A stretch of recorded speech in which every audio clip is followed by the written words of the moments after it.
Benjamin Dixon Show is only possible with listener support. Go to www.thebenjamindixonshow.com to register for our blog and join the Progressive Army. Welcome to the Benjamin Dixon Show. I am your host, Benjamin Dixon. Today is Friday, December 27th, 2019. Thank you so much for joining us. I want to start by, well, first and foremost, I hope everyone had a restful few days off. If you celebrate Christmas, I hope you had a wonderful Christmas. If you celebrate Hanukkah, I know that was leading up. I hope you enjoyed yourself. If you don't celebrate anything and you just took some time off to play video games and spend time with family, I hope you enjoyed it. Let's get to some news that really broke on Christmas Day, and it is fitting. Michael Bloomberg exploited prison labor, according to the Intercept, to make 2020 presidential campaign phone calls. In an article and a report written by John Washington, the Intercept reported that the former New York City mayor and multi-billionaire Democratic presidential candidate Mike Bloomberg used prison labor to make campaign phone calls through a third-party vendor. The Bloomberg campaign contracted New Jersey-based call center company Procom, which runs call centers in New Jersey and Oklahoma. Two of the call centers in Oklahoma are operated out of state prisons. According to a source who asked for anonymity for fear of retribution, people incarcerated at the Dr. Eddie Warrior Correction Facility, a minimum securities women's prison with a capacity of more than 900, were making calls to California on behalf of Bloomberg. The people were required to end their calls by disclosing that they were calls paid for by the Bloomberg campaign. They did not disclose, however, that they were calling from behind bars. Now, while it may be difficult to know every single vendor that you're involved with and exactly their source of labor, this is fitting for Michael Bloomberg.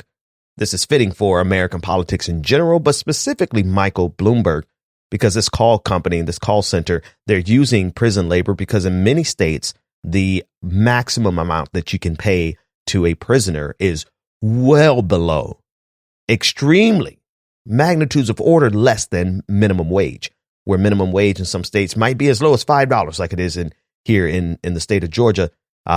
40 hours a week is going to net you way more than what you can earn as a prisoner, which is sometimes $27 a week or a month in some cases. I mean, it is essentially prison labor, and that's why companies have been trying for years to get in bed with prisons that can provide them an extremely cheap source of labor. No matter what happens in this country, on this planet, it is always about finding the cheapest source of labor, period. So this obscene exploitation of prisoners, guaranteed you, whether or not Bloomberg personally, of course he didn't personally know that. I mean, anybody on the team who knew that this was coming from prison labor, they would have seen the political shitstorm that was coming their way. But it is so apropos because you do not become a billionaire without exploiting labor in some way, form, or fashion, period. Facts.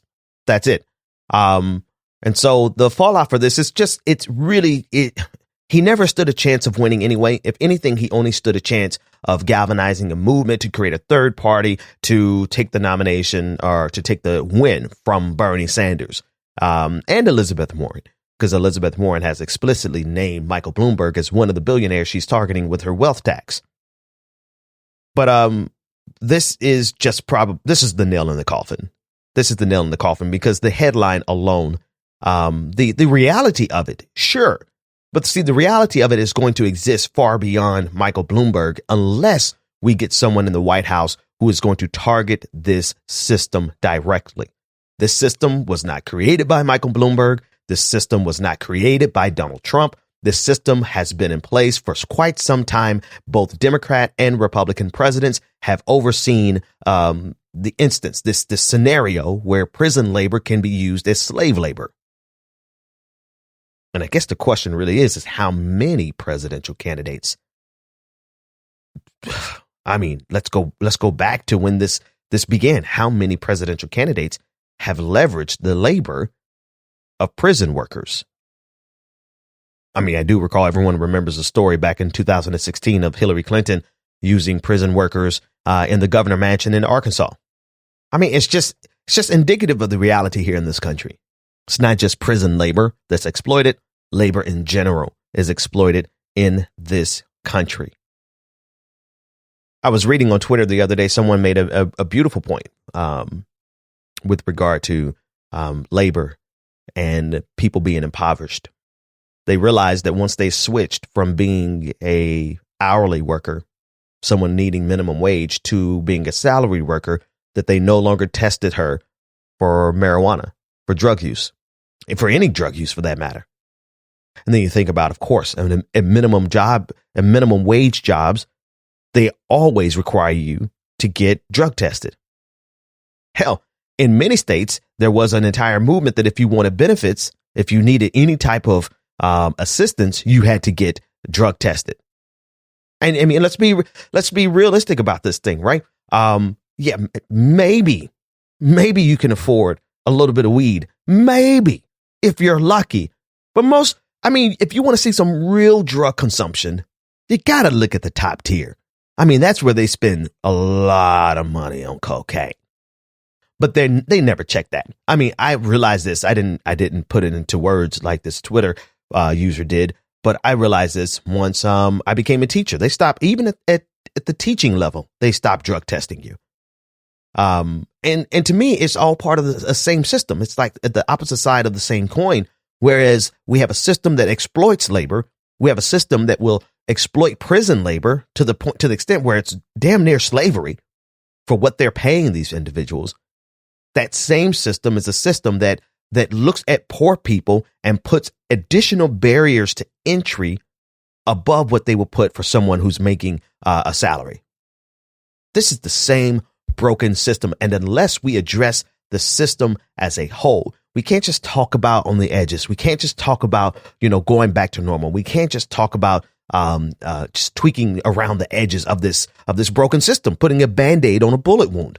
We have to address the entire system. That's from the bottom up, from local organizing to the top down electoral politics in the White House. Go to www.patreon.com/The BPD Show and support The Benjamin Dixon Show. Here we go. Special shout out to all of the new patrons who came on board over the holiday. Special welcome to Jason Williams. Thank you for becoming a patron. Paul Malloy, thank you for becoming a patron. Jason Bell, thank you so much for becoming a patron. And Jan Carlson, thank you, my friend, for becoming a patron. Thank you for thinking of me over the holiday. That means a lot. You too can join this prestigious and prodigious patron family by going to www.patreon.com/The BPD Show and joining now. Be sure to join our Discord where members are active and participating and having conversations. And that's where I will do all of my Ask Me Anythings and but somebody has to show me how to cut on my notifications so that I can actually get notified. Anyway, so I'm sure I can figure that out. Okay, I don't know how long this next story is going to last, but it is dense. And I want to go over a lot of different facets of it. So this might be the actual last story of the day. We'll see. Annie-Gowen of the Washington Post released a story yesterday. And the headline is this: In Trump country, a season of need on family farms. And it follows a family in Berkshire, New York, who has a dairy farm. And they have been suffering because of the decline in prices, overproduction of milk, and the decrease in the consumption of milk. But then add on top of that the trade war initiated by their president. And I say it that way because you'll see why as we explore the story. That has pushed them to the point of damn near bankruptcy. There are reports in that same story of other families, other farmers who have gone into bankruptcy, some who have killed themselves. I just want to juxtapose that with what I know is going on here in Georgia. The highest level of bankruptcies in the country are concentrated here in the state of Georgia. It has a lot to do with demand Yes, but it also has a lot to do with the tariffs and the trade war of Donald Trump. And this is what Annie-Gowen reported. She said the decline in the dairy industry, driven by global overproduction and a drop in American liquid milk consumption, hit rural New York hard, with the state losing more than 1,100 dairy farms since 2012, according to federal statistics. Then, last year came retaliatory tariffs from Mexico and China on dairy products after Trump imposed tariffs on steel and aluminum, a $125 million blow to New York's dairy farmers, according to one state estimate. And then Donald Trump bailed out the farmers. Remember that? Remember? That was such a big deal. Watch this, according to Annie-Gowen from the Washington Post. She said, quote, the Lees, that's the family in this story, the Lees got $4,100 in federal bailout money this year, part of the Trump administration's $28 billion trade aid package for hurting farmers, which has been criticized for benefiting large corporations over family farms. A study by the nonprofit Environmental Working Group found that 60% of that money, of the money that flowed to New York State, went to the top 10% of farmers. The Lees were grateful for what they received, but it's not enough to make a difference when the milk check is down $4,000 a month, according to the matriarch of the story, Ann Lee.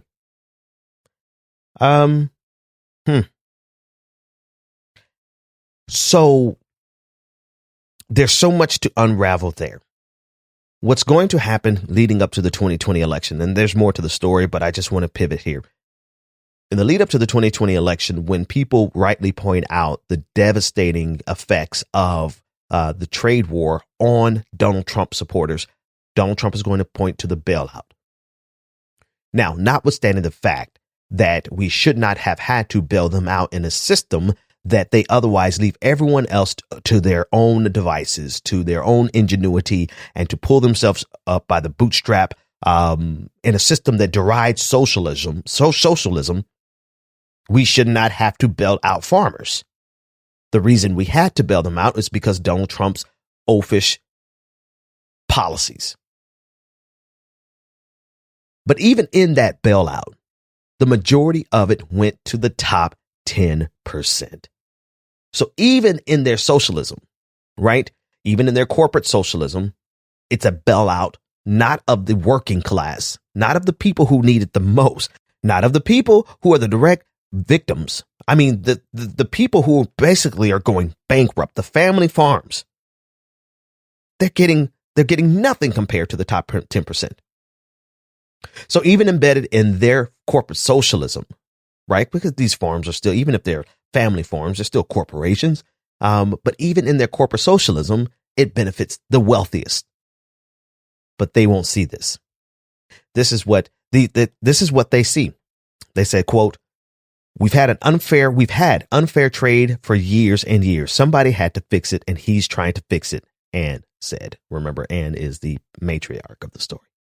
I know a lot of people don't like it, but this was going to have to happen in order for the U.S. to make products, for U.S. made products to become more competitive, said Andy, the father of the story. It's going to hurt for a while.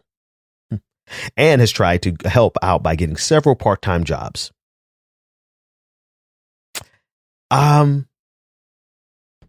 So in the face of two injustices, they still stand by their man, Donald Trump. No surprise, but still, wow. This is a cautionary tale to Democrats. I think, yes, you highlight this. I think you highlight what Donald Trump has done on trade. I think you highlight what he has done hurting farmers. I think you highlight the bankruptcies. I think you highlight the corporate bailout that went to the top 10%, at least in the state of New York. And I imagine that pattern repeats itself all across the country. You highlight those things because they are true, they are a disgrace, and they are excellent political talking points. But don't for 1 second think that you're going to get these voters back. Because even though they are going bankrupt, they believe in their president so much that they're willing to go bankrupt with him, for him, on his behalf. They will go down supporting this president. And if the Democratic Party is foolish enough to think that they can pick off those voters, especially when it comes to the detriment of their base, when it comes to the detriment of people of color, of progressive ideas and policies, of the Black community. All of those communities suffer when the Democratic Party pours all of their resources into trying to get these middle Americans, whatever the hell that is. But these people are demonstrating very clearly that they will go all the way into bankruptcy to stand by their president. And this is just the beginning of the story.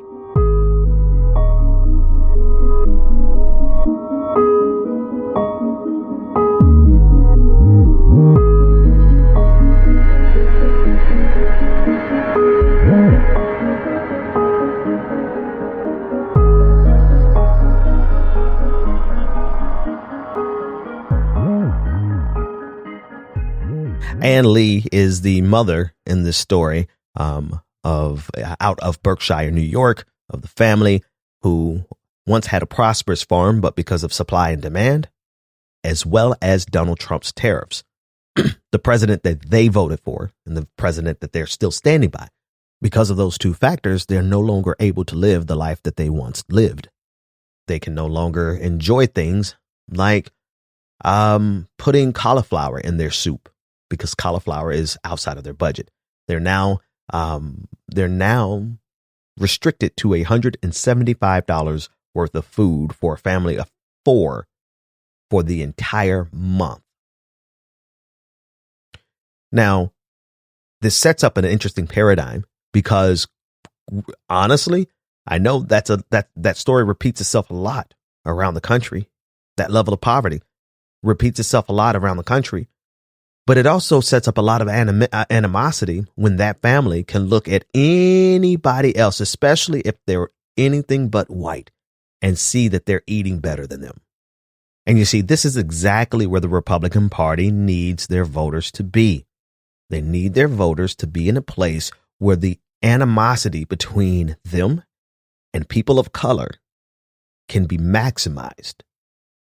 Because can you imagine how this family would feel if they saw a Black family who, weren't affected by Donald Trump's tariffs? And so their eating style, their eating habits didn't change a bit. Can you imagine what they feel like if they're going into a grocery store line and the Black family in front of them has $300 in groceries and they're for one visit, and they're limited to $175 for the entire month? Well, of course, you know what's going to enter into the conversation. The same thing that you've heard poor Republicans say for years. I'm struggling to feed my family, and there go that welfare queen in front of me, getting all lobsters and shrimp. Well, guess what? This family is now on SNAP benefits as well, also known as food stamps. But the opportunity for animosity is heightened now that they cannot eat the way they used to eat, and they can see very clearly someone in the jealousy, the envy is so palatable when you're in a grocery line and you literally cannot get the same kind of food that you used to get. And now they have to go to get SNAP benefits. Well, Donald Trump is hurting them there as well. And the matriarch of the story went to apply for food stamps. She sat in line, asking questions, not sure if she would get approved, nervous, all of those other feelings that you get when you have to go and ask somebody for help, when you have to go ask the government for help. And this is what Annie-Gowen of the Washington Post reported. She said, quote, Anne was skeptical about whether she would be approved for benefits anyway. An estimated 197,000 farmers, farm workers, and fishermen and forestry workers use SNAP benefits, according to a study by the Center on Budget and Policy Priorities. But farmers say they sometimes find it difficult to qualify because of complicated rules governing self-employment income, and the Trump administration has long-term plans to tighten SNAP eligibility for many. So now, in their moment of their greatest need, they're coming face to face with rules that basically transcend all presidents, all parties. These means-tested programs versus universal programs, right? They put so many hurdles to individuals being able to get assistance. The paperwork alone is a direct impediment to people consuming the benefits that they need to survive. And we know for a fact, the higher hurdle you put in terms of red tape and administration and paperwork, the lower consumption you get from people who need it the most. So the first part of that phenomenon transcends both Democrat and Republican parties. And it absolutely is something that has to change. But they're not in that conversation with us, right? On the left, we're in that argument between Pete Buttigieg and Bernie Sanders and Elizabeth Warren with regard to free college education, with regard to Medicare for all who want it versus Medicare for all, universal programs versus means-tested programs. I mean, at least we're having that argument. For Donald Trump and the Republican Party, it's not a question of whether or not we do it as a universal program or whether or not we do it as a means-tested program. The question is, how much are they going to cut from that program? And Donald Trump is not only cutting SNAP benefits, which is going to lead to millions of people being hungry, including Ann Lee and her husband in this story, but he's also tightening the requirements. So we have, in every way, Donald Trump has been detrimental to this family. He created tariffs, which led to retaliatory tariffs, which led to a decrease in their ability to make a living, which is leading to farmers going into bankruptcy, which is leading to farmers committing suicide. Okay, well, I gave them a bailout. Right. That bailout is concentrated in the top 10% of farmers. The bottom 9% are giving less than a month's wages. Well, okay, it's going to be hard, but we can get on food stamps. Well, Donald Trump is cutting food stamps and he's making the requirements stiffer, giving you more red tape. In every way, at every level, you're getting screwed by the president of the United States. And listen, I'm not telling you to just go take any old Democrat, because a lot of this structural, the structural impediments that you have to getting SNAP benefits, a lot of that came from Democratic administrations. What I am telling you is that not only do you need to run as fast as you can away from Donald Trump, but you also need to not run into the arms of just any Democrat that's going to leave all of these barriers to entry to getting assistance in the name of means testing. I'm telling you, you got to go to candidates that are looking for universal programs and to create a safety net, but not only a safety net, I mean, really to address the structural problems that make us regularly give everything to the top 10%, to the top 1%, while the rest of us struggle. And yet the story is still not over.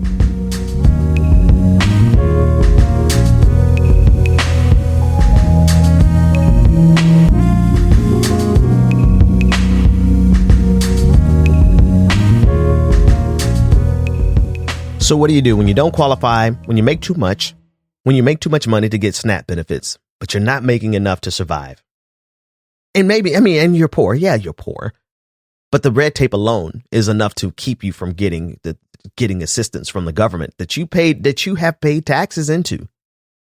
What do you do when you have not enough food to feed your family? It is Christmas time, and the man that you voted for, the man that you helped put into the White House, has done everything he possibly can to hurt you. Well, the story takes an interesting turn, a standard turn, but it's an interesting turn because it's so cliche. So cliche, particularly in the type of response that we get from Republicans whenever someone falls on hard times. They say, don't look to the government. Don't look to the government for assistance. Go to a charity. Go to a church. And this is what the family did in the story. You have to read it. It's a really compelling story. But Ann and her husband, Andy, they went to a food bank. Actually, Ann went to the food bank, and she was able to get more food than she could fit in her refrigerator. And she was able to save, I think it was around $67 out of her $175 budget for the month. And so all of a sudden, it feels like their story turned around. It feels like what Republicans said do is actually the thing to do. to go to your food banks. And this is something that charity should take care of and not the government.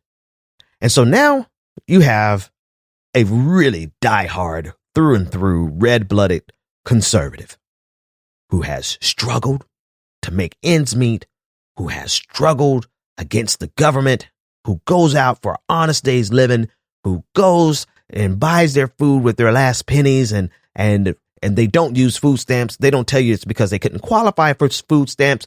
And they look at the welfare queen in the line using food stamps. And I'm not talking about Ann and Andy specifically. I'm giving you the archetype conservative. And they had to resort to going to a local food bank. But then it becomes a question of capacity. Do food banks have enough capacity to address the staggering poverty that is gripping this country, not only because of Donald Trump's tariffs, but because of our economic system all around? And the answer is unequivocally no. There is no way. There is absolutely no way that charities and churches have enough resources to address the economic disparity and despair that comes as a result of our economic system that is exacerbated by the Republican Party. They are not the sole culprits in the formation and the sustaining of the system, but they are surely the party that exacerbates the problem.